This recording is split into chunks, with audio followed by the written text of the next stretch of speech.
jama'a kafin mu ce wannan gurin mu lura da farfajiyar makarantar nan da muke yin karatu a cikinta. Ni dai gani ga alaran Malam Hassan ba mu isa yanzu mu iya tuno wadda suka ba da taimako a makarantar nan ba. Wasu da yawa sun mutu, wasu da yawa ba 'yan ningi ba ne, wasu da yawa sun yi abin da suka yi. Ga makaranta an gina ta standard mai ajuzuwa ɗaiɗai har guda 8, a haɗe da masallaci, da banɗakuna makewayin ɓangaren maza da ɓangaren mata har guda 6, da ofisoshin malamai guda 3, kuma jama'a gashi dai mun ga me da muke ciki a farfajiyar makarantar nan. Allah maɗaukakin sarki ya taimake mu tun daga sayin filin da taro sisi aka haɗa. Har gashi duk ajuzuwan an rufa su, duk ofisoshin an rufa su, banɗakuna ne toilet da bathroom ba a rufa su ba, masallaci an rufa har an mar fenti, kuma duk da taro sisi. Allah muna roƙonka duk wanda akwai gudunmawarsa a cikin wannan aiki, ya Allah kai ya ba wa rance, duk wanda ya mutu akwai gudunmawarsa a cikin wannan aiki, Allah muna roƙonka Allah ka sa ya zama dalilin shigarsa aljanna. Allah ka gafarta masa kurakuransa. Kuma wallahi taimakon nan maza da mata ba za mu iya lissafawa ba. Mata su zo su ce ga siminti, a ce ga yashi, a ce ga kaza, da haka aka yi wannan aikin. To jama'a ga har an yi rufi, amma ba a yi filasta ba. An yi daɓe a wasu ajuzuwan ba a yi daɓe ba. Ga ajuzuwan ba silin. Ko makaranta ce ta me? Guri ne wanda ake tara ‘ya'ya musulmai da matan aure da manya-manyan ɗalibai masu karantarwa su ma a karantar da su a ciki. Me ake karantar da su? Alƙur'ani, littafin Allah. To mun zo mun ci karo, Allah yana hela, wa zai ba wa Allah rance? Jama'a ƙarƙashin wa zai ba wa Allah rancen nan?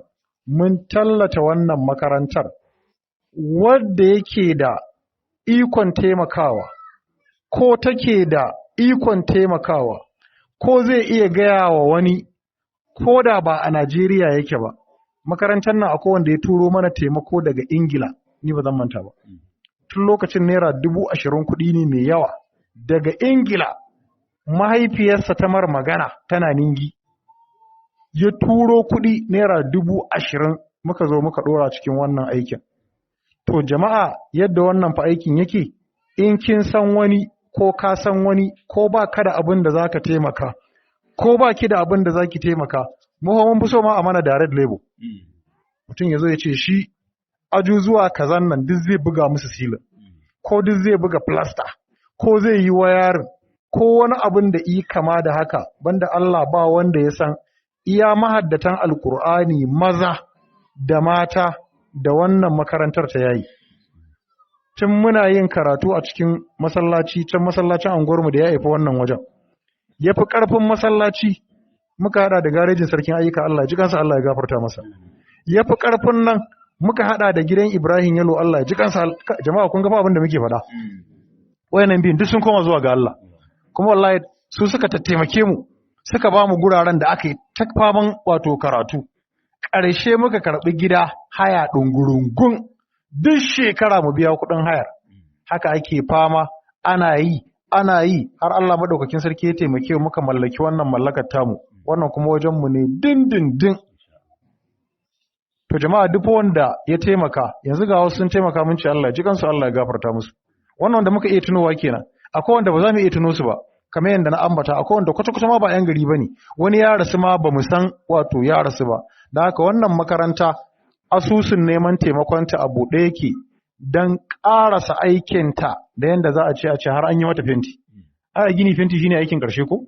Daga ranar da aka ce an yi fenti, an yi interlock ɗin tsakiyar makaranta, an sa ƙofofi, an sa wunduna, an yi duk abubuwan da aka yi, to wadda suka yi wannan aikin an ba wa Allah rance.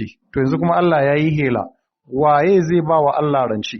Kuma yadda muka tallata wannan abin bai takaita iya mu da muke cikin gari ba, bai takaita ga iya mata ba, hatta sauran mutane da suke duniya daban-daban, saboda karatun duniya ce take kallonsa.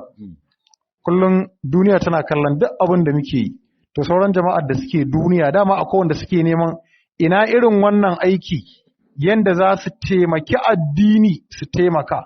Akwai wanda suke neman wayannan abubuwa, akwai wanda mahaifiyarsa ta rasu izo ya ba mu gudunmawa, za ka yi tunawa ko? Ran da ya bayar washe gari muka fara daban wayannan ajuzuwa, ya zo wucewa sai ya leko ita har an fara aiki, muka ce da mu ba abin da zamu yi da kuɗin aikin da a yi.